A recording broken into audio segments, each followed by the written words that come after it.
On a cold morning in January 2024, Piermont Fire Chief Daniel Goswick stood at the end of a damaged pier on the Hudson River, staring into water that revealed almost nothing. A vehicle had smashed through the structure and vanished. Surveillance footage showed the driver escaping, but the stolen BMW itself had floated away, carried by the current, before finally sinking somewhere beyond sight. Goswick's team spent 3 hours tracing the riverbed with side-scan sonar. The signal finally appeared several football fields from the pier, 30 feet below the surface. Finding it was the easy part. A diver still had to go down. The first few feet offered a faint green glow, then the light disappeared. At 5 or 6 feet, the diver could no longer see a hand held directly in front of the mask. At the bottom, the only confirmation was a soft, unnatural squish beneath the gloves. The current kept pushing. To remain in place, the diver had to drive both hands into the mud and feel outward for the shape of a car that could not be seen. A door handle, a window frame, a wheel, anything. Goswick has spent years recovering vehicles, weapons, machinery, and people from this river. He describes the bottom as a place where vision becomes useless, touch becomes navigation, and every unseen cable, branch, sheet of metal, and length of fishing line can become a trap. That is why the Hudson frightens divers, not because of a single monster or legend, but because the river hides real objects, real toxins, and centuries of wreckage beneath water that refuses to show what is there. The Hudson begins high in the Adirondack Mountains and runs more than 300 miles before reaching New York Harbor. But from Troy southward, it behaves less like an ordinary river and more like a long tidal estuary. Ocean water pushes north beneath fresh water. The direction and strength of the current change with the tide. During scientific measurements, instantaneous tidal flow reached approximately 368,000 cubic feet per second near Teller's Point. In dry periods, the salt front can move more than 70 miles from the battery and reach as far north as Poughkeepsie.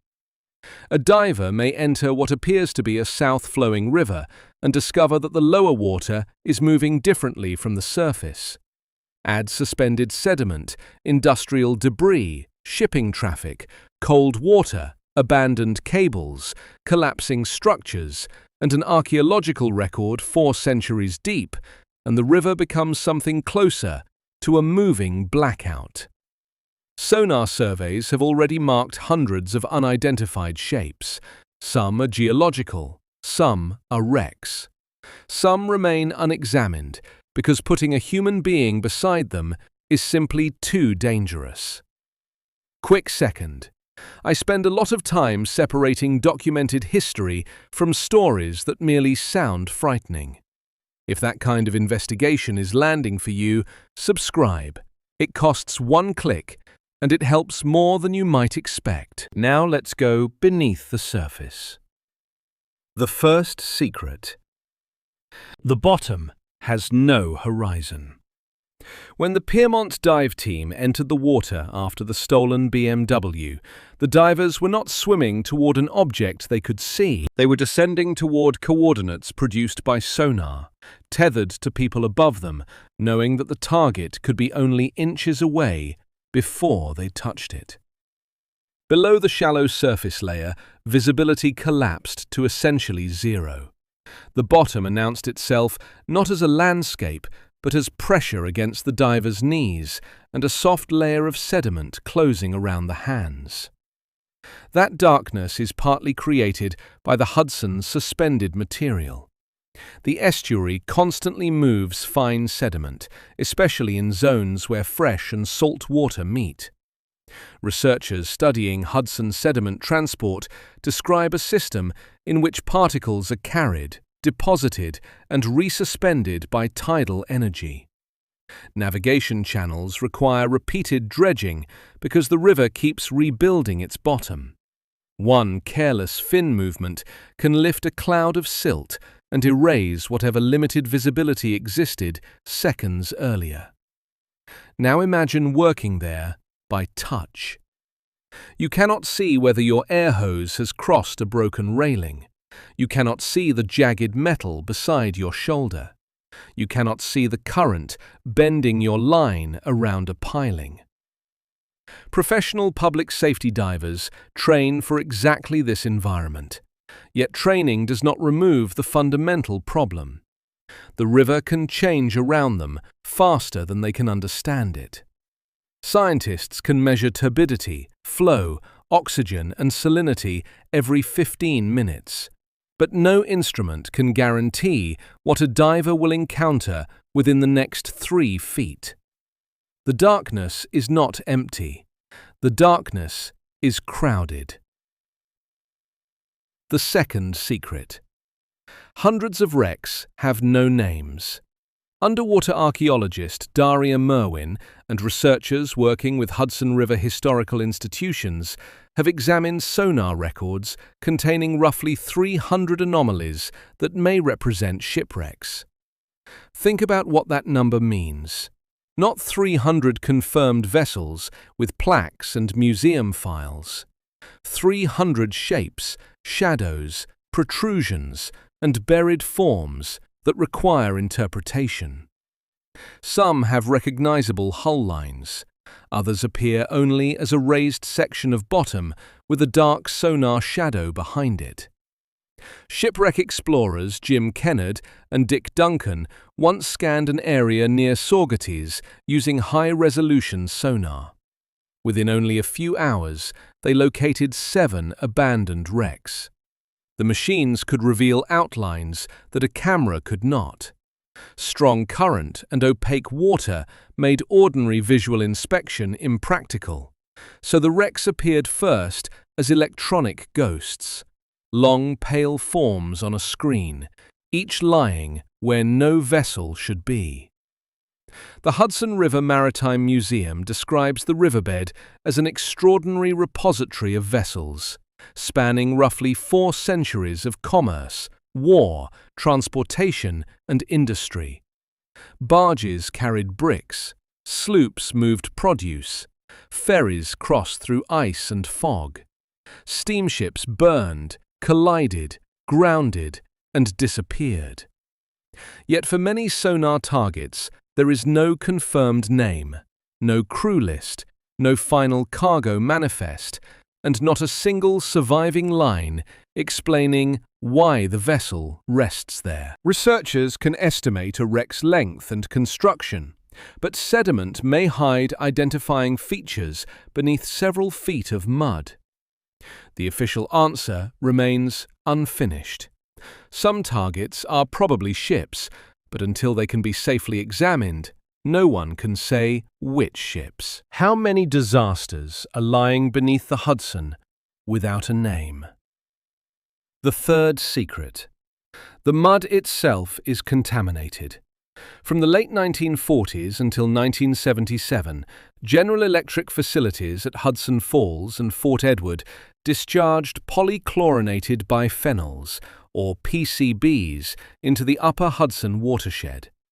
These chemicals attached themselves to sediment and entered fish and wildlife.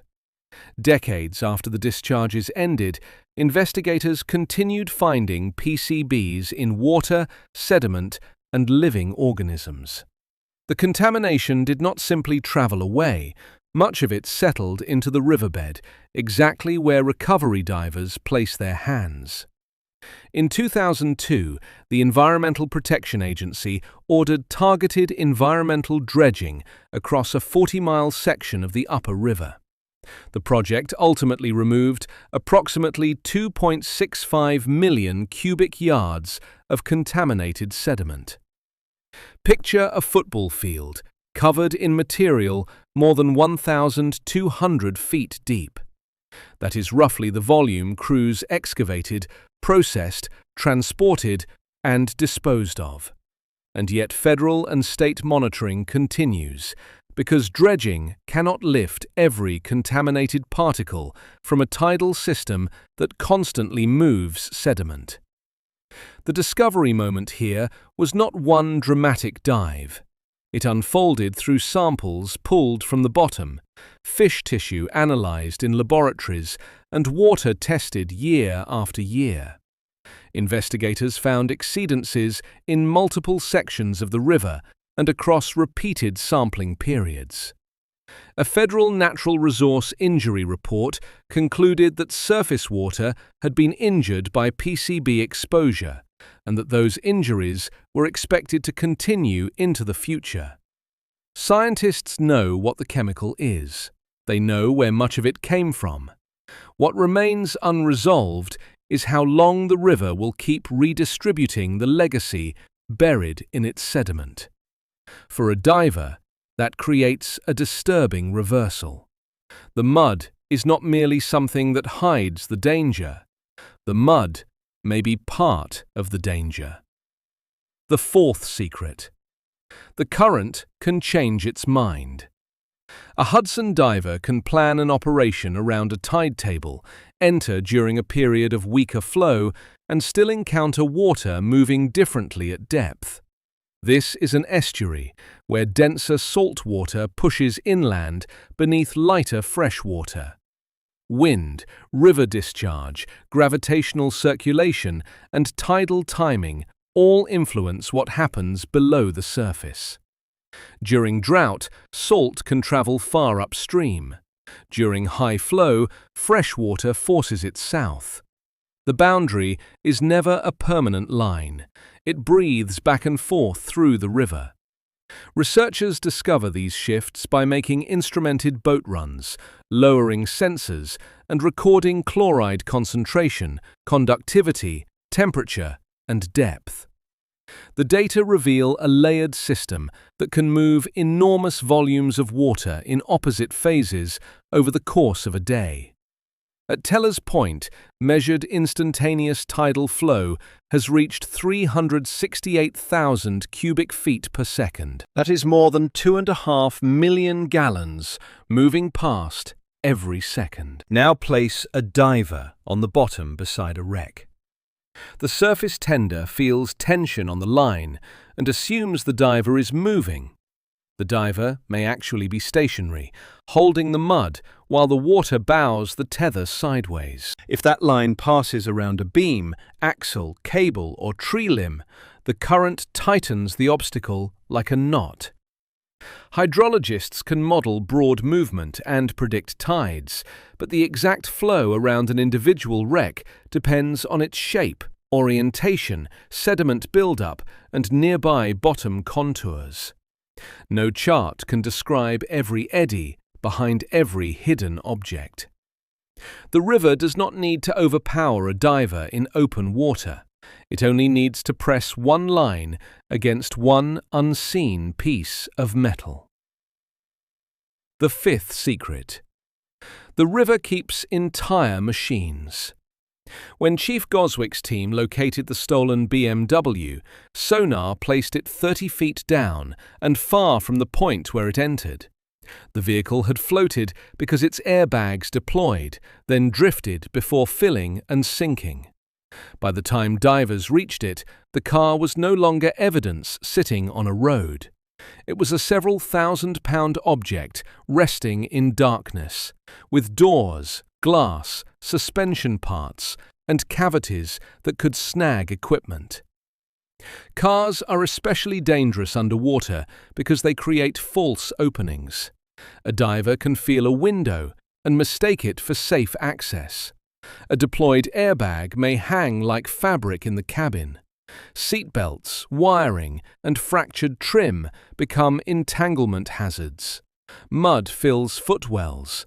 Current pushes through broken windows. The entire vehicle may shift when connected to lifting equipment. Public safety teams use sonar because the river can carry a vehicle far beyond the visible entry point. But sonar provides shape, not certainty. A rectangular return might be a car, a section of dock, a container, or debris lying at an angle. The final identification often still belongs to a human being descending into black water and placing a hand on the object. There is no complete public inventory of every vehicle resting in the Hudson, no master list, no reliable count. Each new recovery raises the same question: how many have never been located? The sixth secret. A passenger jet once became river debris. At approximately 3:27 p.m. on January 15, 2009, US Airways Flight 1549 struck a flock of Canada geese after departing LaGuardia Airport. Both engines lost almost all useful thrust. Captain Chesley Sullenberger and First Officer Jeffrey Skiles brought the Airbus A320 down on the Hudson near Weehawken, New Jersey. All 150 passengers and 5 crew members survived. The event became known as the Miracle on the Hudson, but from the river's perspective, an aircraft weighing tens of thousands of pounds had just become a floating wreck. Ferries arrived within minutes. Passengers stood on the wings in 41-degree water conditions while the fuselage drifted. Investigators later emphasized how quickly cold shock could have become fatal if people had been forced to remain immersed. The rescue succeeded because the water was relatively calm, the aircraft remained accessible, and commercial vessels were already nearby. Recovery crews then faced the physical problem of securing and removing an airliner from a tidal shipping corridor. Components had to be examined, engines recovered, and the fuselage transported for investigation. The National Transportation Safety Board could explain the bird ingestion, the engine failure, the crew's decisions, and the structural damage. What no engineering model can completely promise is that another ditching would unfold under equally survivable conditions. Change the tide. Add darkness. Add ice, fog, rough water, or distance from ferries. The same river that supported 155 survivors could have concealed an aircraft before rescuers reached it. The seventh secret. Manhattan is built over the old river. In July 2010, construction workers excavating 22 feet below street level at the World Trade Center site struck curved wooden timbers. The wood was dark, wet, and unexpectedly well preserved. Archaeologists eventually determined that the remains belonged to a vessel nearly 50 feet long, probably a gunboat constructed around 1775.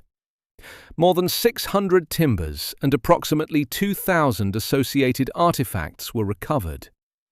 The discovery was unnerving because the boat was not found in the modern Hudson. It was found beneath Manhattan. The shoreline had once extended through that location before landfill pushed the island westward. A vessel abandoned near the 18th century waterfront was gradually buried, sealed in oxygen-poor soil, and forgotten beneath streets and towers. Researchers found evidence suggesting the boat may have been built in Philadelphia, possibly captured or used by British forces, and perhaps exposed to warmer waters where shipworms attacked its timbers. A British military button complicated the story. So did the vessel's final location. There is no surviving document that traces its full journey. No captain's account explains why it ended up neglected beside Manhattan. No record identifies the exact moment it became landfill. Museum archaeologists can reconstruct the wood, but they openly acknowledge that pieces of the story are missing. Tell me in the comments what is more disturbing, a wreck visible on the bottom, or one buried beneath a city where no one knew it existed. The eighth secret. The river still holds weapons of war. During the American Revolution, controlling the Hudson meant controlling the corridor between New England and the rest of the colonies. Continental forces attempted to block British warships with chains, booms, sunken obstructions, and chevaux de frise, heavy timber frames fitted with iron-tipped beams designed to tear into a ship's hull. One barrier was constructed between Fort Washington in Manhattan and Fort Lee, New Jersey, in 1776. Another was attempted near Polypel Island. The most famous, the Great Chain at West Point, was installed in 1778 and remained part of the defences through the end of the war. Individual links weighed well over 100 pounds, and the full system stretched across one of the most strategically important bends in the river. The submerged story emerged through historical documents, surviving chain sections, archaeological surveys, and sonar investigation of the riverbed. Researchers continue examining anomalies connected to Revolutionary War activity. The chilling part is not that historians know these defences existed, it is that they do not know the precise identity of every object still buried in the sediment around former battle zones.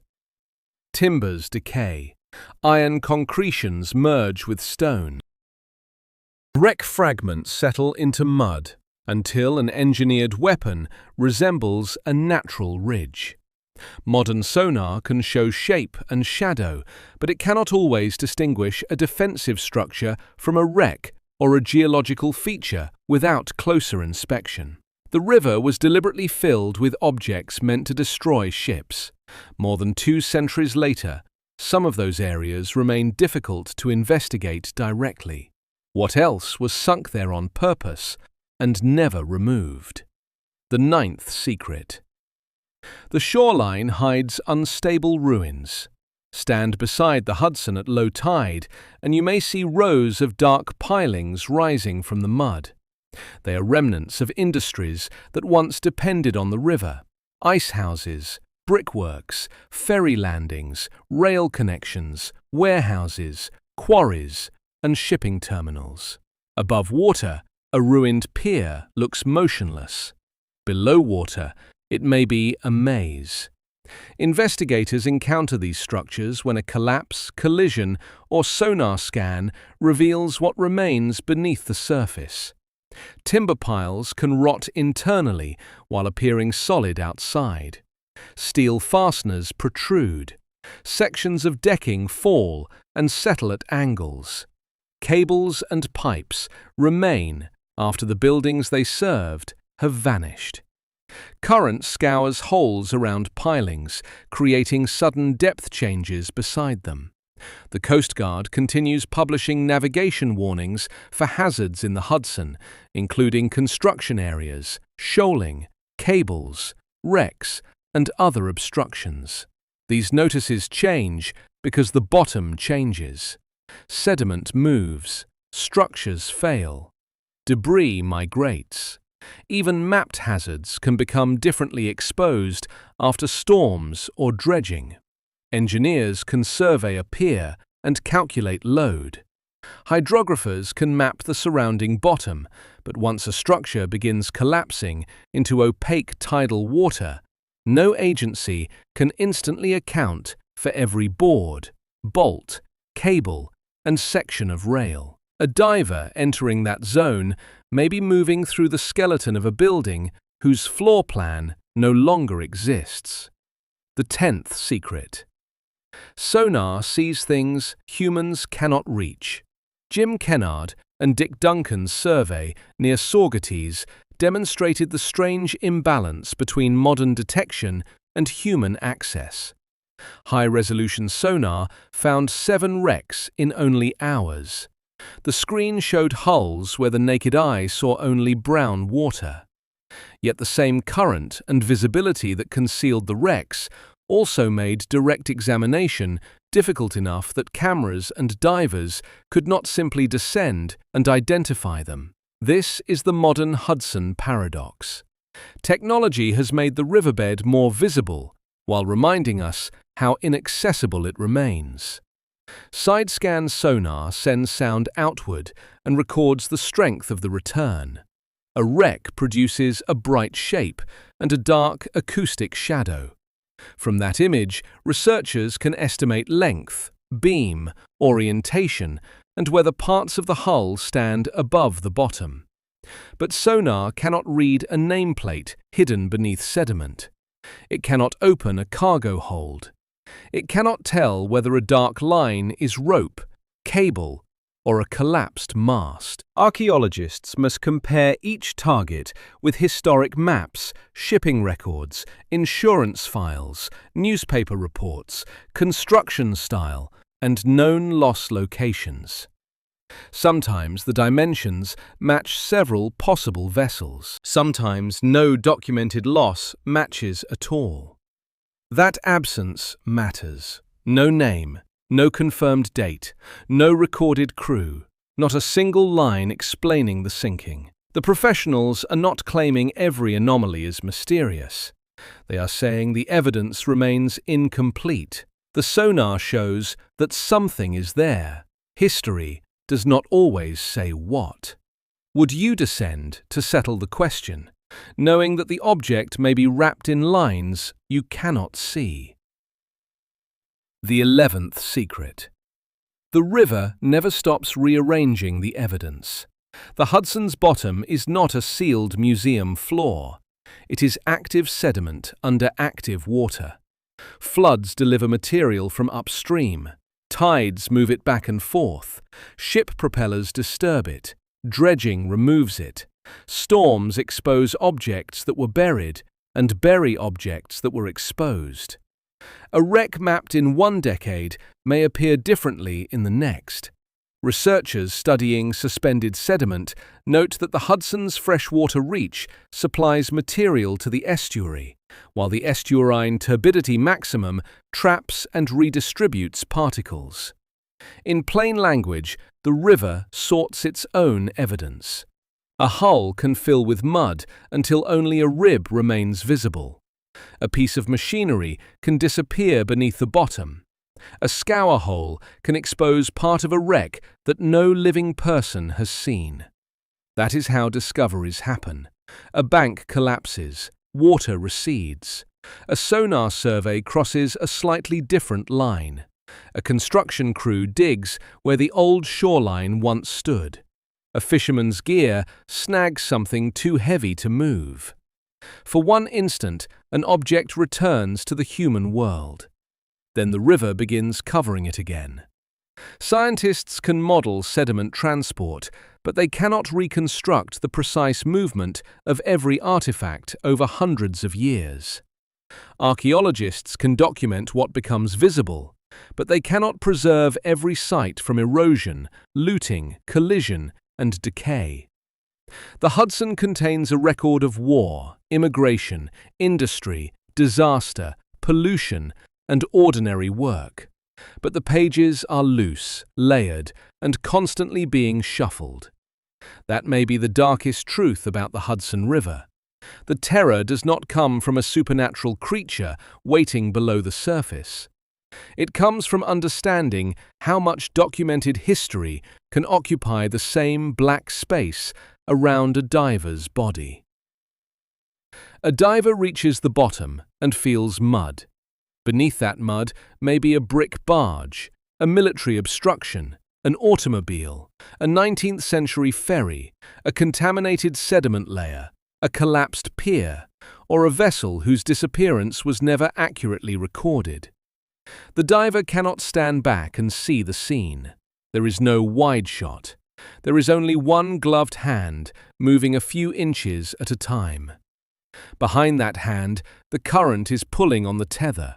Above it, commercial traffic may be passing through a channel maintained by constant dredging. Below it, sediment may have sealed an object for 200 years. And somewhere beyond reach, sonar has already identified hundreds of shapes that still do not have confirmed names. The evidence remains physically present. Sections of the Great Chain can be visited. The reconstructed Revolutionary War vessel can be studied at the New York State Museum. Hudson River laboratories still monitor salinity, oxygen, turbidity, and contaminants. Museum researchers continue documenting submerged cultural resources. Fire department divers still enter the water when vehicles, evidence, or people disappear. The river is not finished revealing itself. What frightens experienced divers is not simply that they cannot see. It is that they know there is something in front of them. They know it has weight. They know it may move, cut, collapse, entangle, or expose them to a history no map has completely recorded. And until their hand touches it, they have no way of knowing what it is. So the next time you stand beside the Hudson and watch the surface move beneath the skyline, remember that the view is only the thinnest layer of the river. Underneath it are centuries of objects, accidents, defenses, toxins, and unanswered identities, preserved in a darkness that modern science can map, but still cannot fully enter. How many secrets can a river keep when every tide is allowed to move the evidence? Share this investigation with someone who has looked at the Hudson and wondered what was underneath.